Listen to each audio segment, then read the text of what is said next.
Welcome to another episode of the Perfume Concert, and today we have a really interesting topic, which is perfume myths. We'll be talking about perfume myths, popular perfume myths and beliefs. And at a point in our lives, or at some point, we all have a personalized belief about something, and we would always want to know whether is this true or is not true, or people are just playing with me. So today we are going to be addressing popular perfume myths that you might probably know about, and from our discussion we'll be able to give verdicts if it's true or false. So let's dive right into it. So number one popular perfume myth is: the pricier the perfume, the better the scent. The more expensive a perfume is, the better the scent. Now there's a common belief that expensive perfumes have a better and more lasting fragrance than the ones that are cost effective. Our verdict: this is totally false.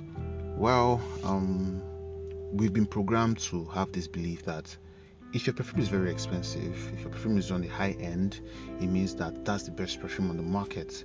Now, this is not entirely true, because the price of a perfume depends on a lot of factors, and this doesn't even have anything to do with how dependable it is. Now, there are some very cost-effective perfumes that if you put them side to side with some expensive brands, the cost-effective ones are going to outperform them in terms of how much they last, their sealage, their projection, and everything about the perfume. So if you're going to buy a perfume and your basis for buying the perfume is because it's expensive and not because you've actually run through the notes of the perfumes or anything, then you might be setting yourself up for a huge shock.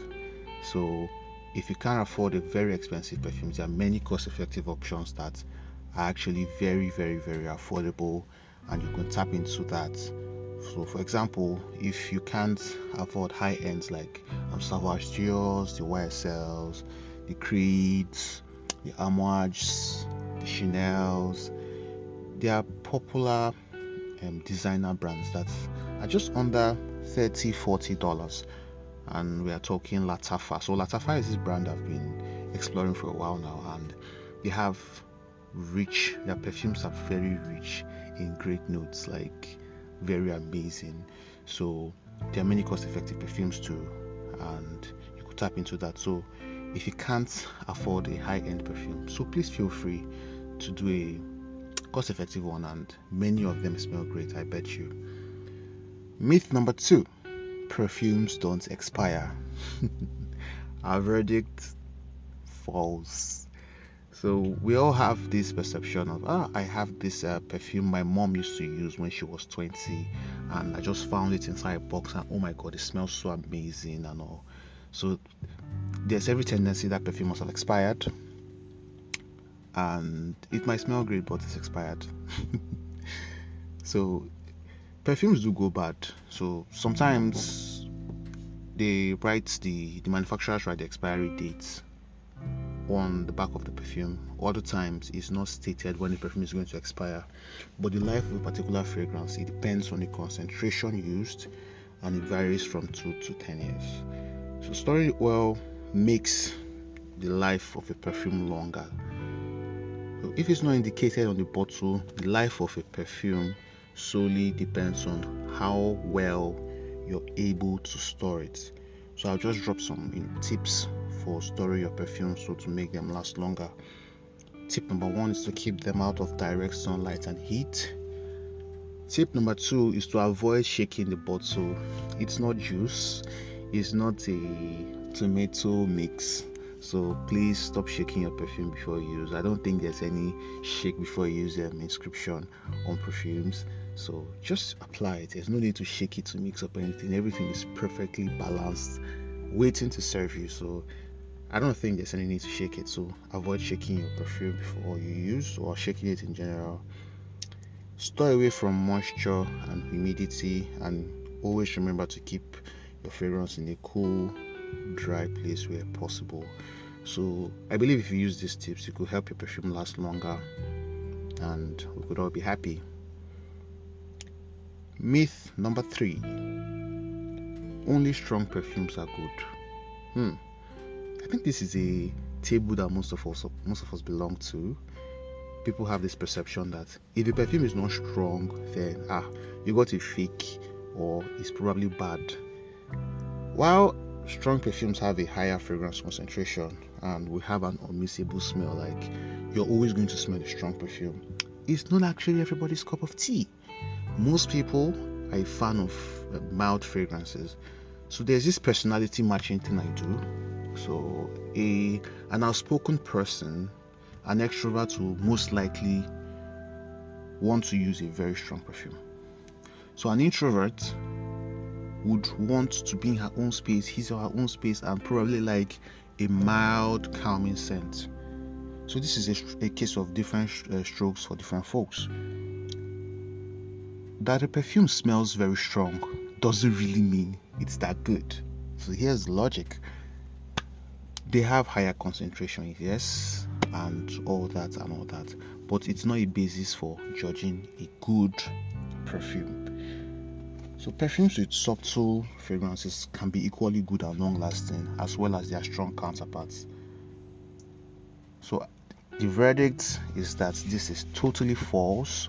Not all strong perfumes are good, and calming scents are equally good.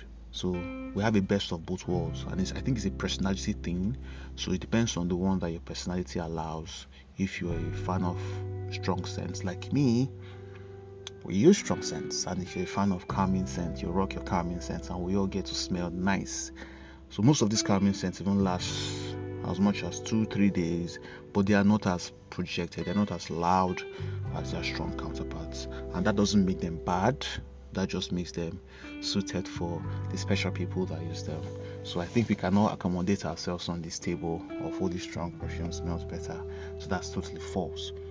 And our last perfume myth for today on this episode is perfume smells different on each person's skin. Our verdict: this is very true. Fragrances can smell slightly different on a lot of people. So this can be due to different skin pH, skin acidity, what you eat, and individual hormone balance. So now these factors can strengthen or weaken the notes in a scent, which means that the fragrance can vary from person to person. So I feel most of us have had this experience where you have a friend that rocks a scent and it smells so nice on a person that, oh my god, you're like, I can't wait to get this bottle, I can't wait to have my own piece. And you get it, you apply it, but it doesn't smell half as good as it smells on your friend. Like I'd always tell people, one fragrance cannot smell the same way on various people. If 5 people apply a perfume, they're going to smell differently. It's going to fit some, it's not going to fit some. Like I said, you'll be asking, what causes this? So this can be due to differing skin pH, skin acidity, a bunch of the things that you eat. Yes, it plays a role in how you smell, and your individual hormone balance. So if you're basing your judgment of perfume based on how it smells on your friend, you might also be coming in for a rude shock. So I think you should get to know a perfume for yourself, or you could check up the notes. If it's something that you personally vibe with, then yeah, you could use it. So these are perfume myths that could make or mar you. So I hope you've learned something on this episode today. For more information or consultations, in case you want to check out our store is on Instagram at 19 cents. So you could go to Instagram at 19 cents for the best deals on all luxury designer perfumes. And I'll see you in the next episode, where we're going to have a little chit chat about something very interesting. Until then, stay safe and enjoy the rest of your day.